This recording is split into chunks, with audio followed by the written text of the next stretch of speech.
Welcome everyone to the Tethys Shipyard.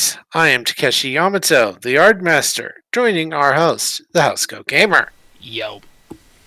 Today we look at our next Star Wars craft, the Imperial TIE Hunter. Designated officially as TIE HU, Hunter, the TIE Hunter was designed as a special forces craft to do one thing: destroy X-Wings. Originally, this had no purpose. The standard TIE fighters could, when piloted properly, defeat an X-Wing. But the project took on greater impetus with the destruction of the Death Star.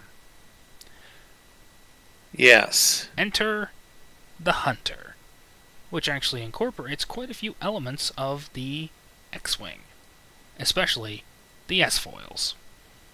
Yeah. Those solar panels on the side, they can fold down to the sides when not in use.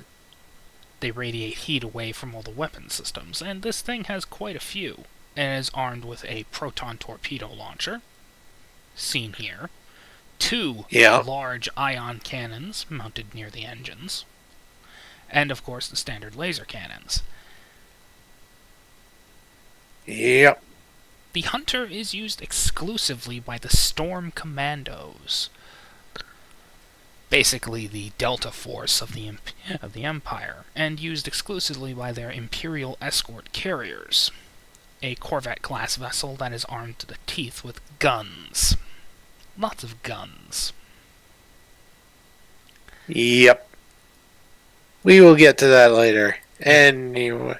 We may have to find a model for that. Regardless, yes. The TIE Hunter has its uses, and it didn't exactly perform well, seeing as the Empire fell. However, Hunters, Avengers, and Defenders all ended up in the hands of the Imperial Remnant, who continued to use them, and quite effectively. There is, of course, just one caveat. Yes. They don't have the facilities to produce many more of them. Yeah. Still, the craft is basically a B-wing on steroids. Or at least a B-wing with less torpedoes. And far, far, far more agile. Yeah. So, let's get to statting this thing. For narrative reasons, this thing entered service in 1 ABY. And it has comms 5, computers 5, engine 6, sensors 5, structure 6, weapons 7. We're using the runabout rules for this. And for departments, we have 2 points in con, 1 point in security, and 1 point in science for recon special forces stuff. Laser cannons, ion cannons, and proton torpedoes. Laser cannons are standard. Ion cannons we got from the Y-Wing. And proton torpedoes, X-Wing, TIE Bomber, etc. And for talents, it has fast targeting systems and improved repulsor drive, which is basically improved reaction control systems. And for a special rule, it has FTL propulsion system, hyperdrive, and deflector screens. I would also like to assume some kind of heat dissipation system to increase firing rate. Yeah, I'm not sure how to work that, so we can leave that to our viewers to figure out.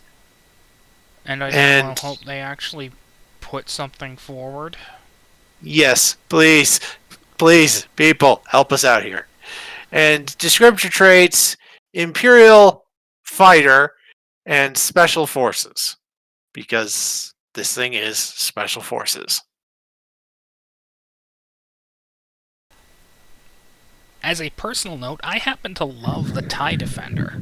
Ever since I first saw it in Rogue Squadron 3, it's a shame. You mean the TIE Hunter? You mean? Yeah. You said Defender. Regardless, I love the Hunter.